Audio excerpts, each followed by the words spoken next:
Muy buenas chicos. Bueno, voy a explicaros el tema más o menos de genética de la evolución, que es lo más importante que os entra de cara a selectividad. Bueno, pues aquí tenéis de la ponencia de selectividad de hace 2 años lo que nos dijeron, que es muy interesante aprender las pruebas de la evolución, el darwinismo y el neodarwinismo. Esas son las teorías principales. Luego también pues la selección natural que está dentro del darwinismo. Y luego muy importante pues la variabilidad intraespecífica, la mutación, la recombinación y la adaptación. Y luego pues la evolución y la biodiversidad. Bueno, voy a explicaros más o menos lo que aparece en el PowerPoint. Lo primero que aparece es la definición de evolución y de especiación. La de evolución es muy fácil que os la pregunte, la de especiación es más difícil. La de evolución es un cambio genético en los grupos de una población a lo largo del tiempo. No obstante, aquí tenéis las dos. En cuanto a la teoría de Darwin, es interesante que conozcáis los 4 puntos, que serían la capacidad reproductiva elevada, la lucha por la supervivencia, la variedad individual y la supervivencia del más apto. La capacidad reproductiva elevada, pues que las especies pueden tener más hijos de los que pueden sobrevivir. Luego, en la lucha por la existencia, porque se produce una limitación en los recursos, lo que hace que haya una competencia entre unos y otros, y que unos puedan reproducirse más que otros. La variabilidad individual, pues que hay unos individuos que tienen unos caracteres que los diferencian del resto. Y la supervivencia del más apto, pues que estas características individuales, algunas de ellas les confieren mayor adaptación. Y al poder adaptarse, pues se pueden reproducir y pueden transmitir a la descendencia pues las características particulares. Esta sería la teoría de Darwin. ¿Qué pasa con esta teoría? Bueno, pues que de generación en generación se van acentuando las características hasta que tras años la población puede diferir de sus antecesores y entonces se ha producido una nueva especie. ¿Qué pasa con el darwinismo? Pues que el darwinismo es antiguo, porque Darwin no conocía las explicaciones de Mendel sobre los genes, ni tampoco sabía nada de las mutaciones, es decir, que no sabía la forma en la que se creaba la variabilidad individual ni el mecanismo de transferencia de los caracteres a la descendencia.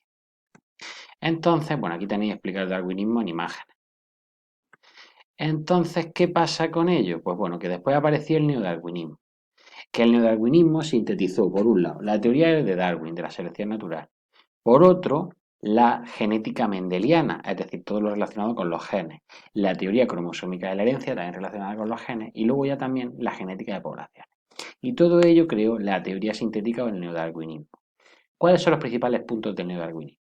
El primero de todos es que se basa en la selección natural, en el proceso evolutivo de Darwin, rechazando la teoría de Lamarck. La segunda de todas es que la variabilidad de la descendencia se debe a la mutación. También se debe a la recombinación genética que tiene lugar en la meiosis y la reproducción sexual.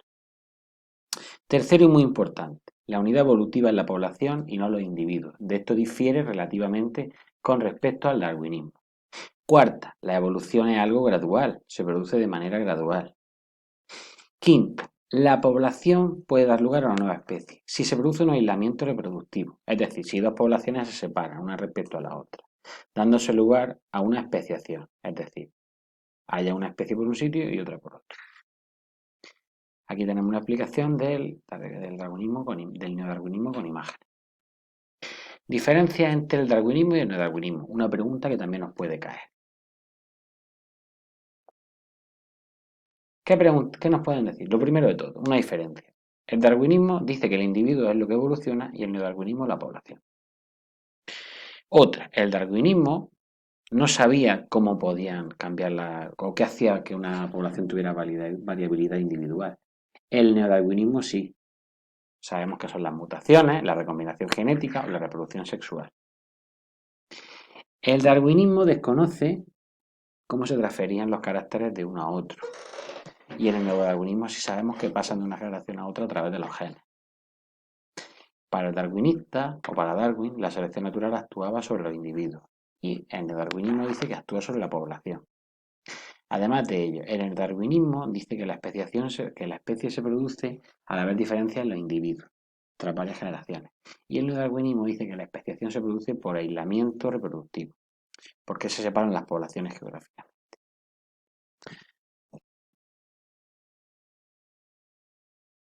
Como digo, la principal diferencia es que el neodarwinismo es sintetizar otras teorías junto a la de Darwin, sobre todo la genética.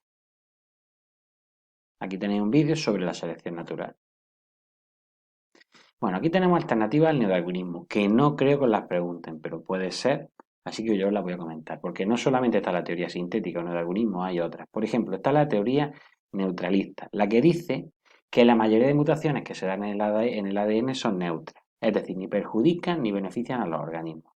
De manera que la variación de estas puede deberse al azar. Luego tenemos la teoría del equilibrio intermitente o el puntualismo.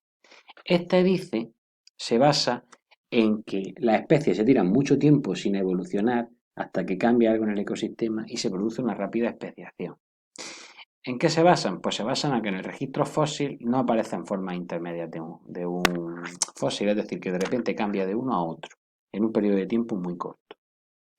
Tenemos también el gradualismo, es lo opuesto al puntualismo. Este dice que la evolución es gradual y más o menos constante, y se basa en que muchas veces en el registro fósil sí aparecen formas intermedias.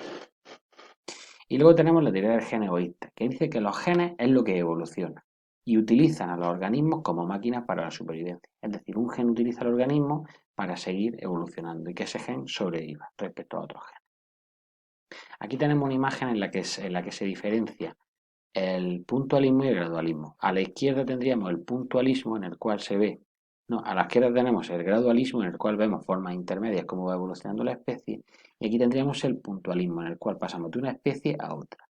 En el registro fósil aparecen los dos, es decir, tenemos ejemplos de los dos, así que ninguna de las dos teorías se puede descartar. Digamos que unas veces es más fiable, más factible una y otras veces otra.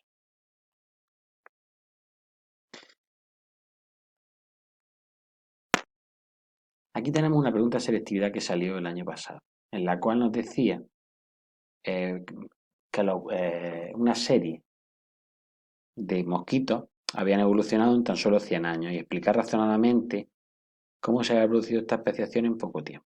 Pues lo primero que hay que decir es que cuanto más el ciclo de vida sea más corto, la especie evoluciona antes, porque hay más, eh, más generaciones en menos tiempo. Y luego, los factores ambientales, como son tan diferentes, han hecho que se produzca una selección de individuos. Mueren casi todos y solo sobreviven unos pocos, que son los que se siguen reproduciendo, de manera que en poco tiempo la especie ha evolucionado. Interesante esta pregunta. Otra pregunta importante, que el año pasado cayó una pregunta sobre el tema, son las pruebas de la evolución. Pruebas de por qué sabemos que se ha producido la evolución. La primera es la paleontológica. También tenemos la biogeográfica, la embriológica, la anatómica y la bioquímica. La paleontológica se basa en el registro fósil. ¿Qué pasa? Que el registro fósil nos revela pues, que han existido organismos diferentes a los actuales a lo largo del tiempo. Además, otra prueba, el registro fósil nos ha ayudado a reconstruir la historia evolutiva de algunas especies. Por ejemplo, aquí tenéis la historia evolutiva del caballo, cómo ha ido evolucionando. Y en otras ocasiones, el registro fósil nos muestra eslabones perdidos entre dos grupos. Por ejemplo, aquí tenéis el Archaeopteryx, que es un eslabón perdido, una forma intermedia entre reptiles y aves. Estas serían las pruebas paleontológicas. Aquí tenéis la evolución del caballo y el Archaeopteryx, lo mismo.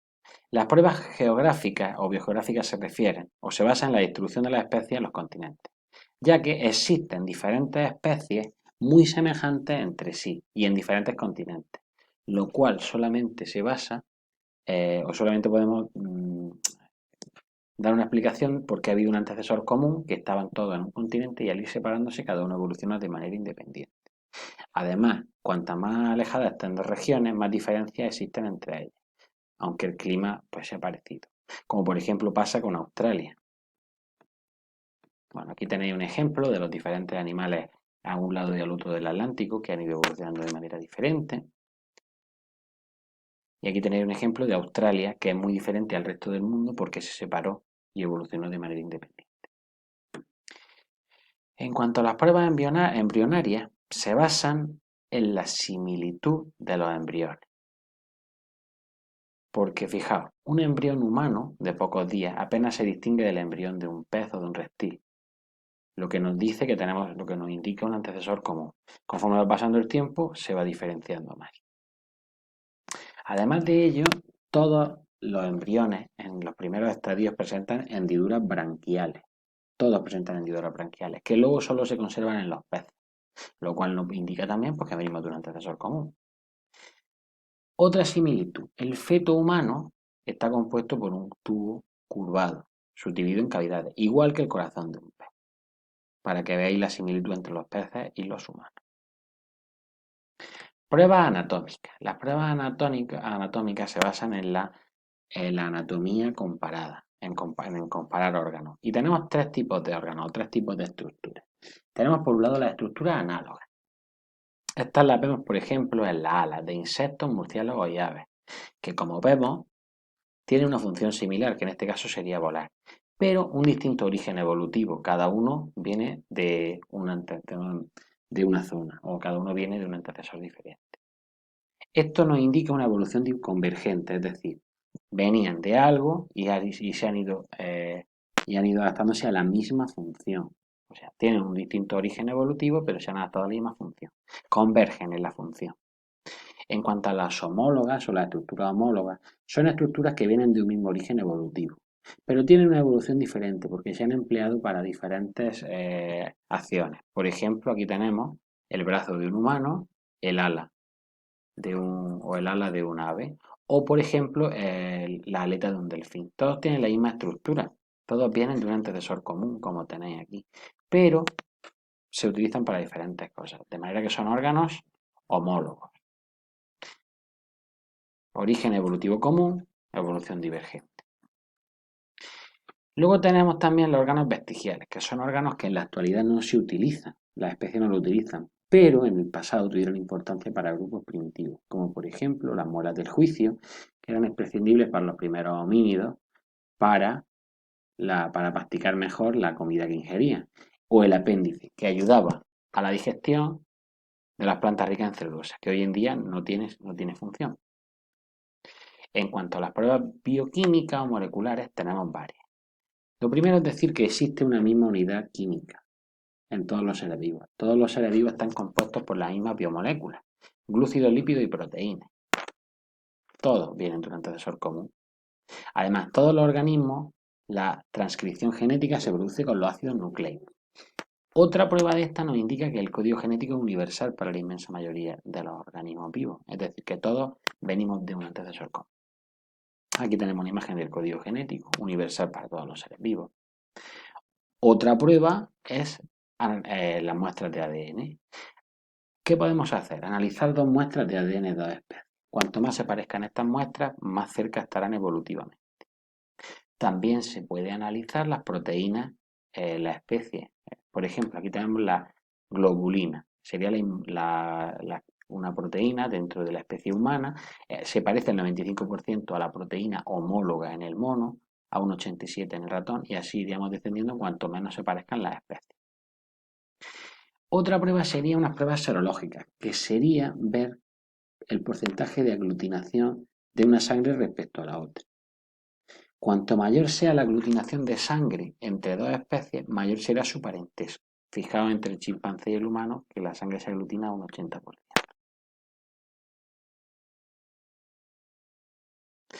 Preguntas que nos dijeron en la ponencia hace 2 años. Por ejemplo, se estudia el registro fósil en Sudamérica y se ven distintas etapas de la evolución.